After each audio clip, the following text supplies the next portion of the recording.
Hi friends, good morning. Please first of all my channel like, share, subscribe and comment. Today topic వచ్చేసి ఏంటంటే మనం వంశవృక్షాల గురించి తెలుసుకుందాము. భరత వంశవృక్షము అంటే ప్రతి వాళ్ళకి కూడా వాళ్ళ యొక్క వంశవృక్షాలు ఉంటాయి కదా. ఇవాళ ఏంటంటే భరత వంశవృక్షం అంటే మహాభారతానికి సంబంధించినటువంటి వాళ్ళ వంశవృక్షం గురించి తెలుసుకుందాము. దుష్యంతుడు శకుంతల, భరతుడు సునంద, ఉభుభన్యుడు విజయ, సురుద్రుడు సువర్ణ, హస్తి ఇతని పేరే హస్తినాపురం అనే ఒక రాజ్యం ఉంది. యశోధర, వికుంఠనుడు వసుదేవ, అజామిళుడు కైకేయి, గాంధారి, రుక్షి. వీరికి 124 మంది పుత్రులు ఉన్నారు. వీరిలో రాజ్యవారసుడు సంవరణుడు.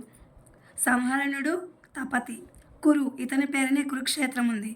శుభాంగి, విధూర విభుడు, సంప్రియ, అశ్వసుడు, అమృత, పరీక్షిత్తుడు, సుమస, భీమసేన, కుమారి, ప్రతిశస్త్రుడు పేరు తెలియదు ఇతని భార్య పేరు, ప్రీతిపుడు, సునంద. వీరికి దేవాపి, శంతనుడు, బాహ్లికుడు అనే పుత్రులు జన్మించారు. వీరిలో రాజ్యవారసుడు ఎవరంటే శంతనుడు అనమాట. ఇది ఫ్రెండ్స్ భరత వంశవృక్షానికి సంబంధించినటువంటిది. ఇలా ఏంటి పేరైనా వాళ్ళకి సంబంధించిన వంశవృక్షాలు అనేవి ఉంటాయి, అవి రాసుకుంటూ ఉంటారు. నేనైతే మహాభారతంలోని భరత వంశవృక్షం గురించి ఈ వీడియో అప్లోడ్ చేస్తున్నాను. ఇది తెలియాలనే ఉద్దేశంతో అప్లోడ్ చేస్తున్నాను. జీకే కూడా ఉపయోగపడుతుంది. Please my channel like, share, subscribe and comment. Thank you for watching. Thank you for your support.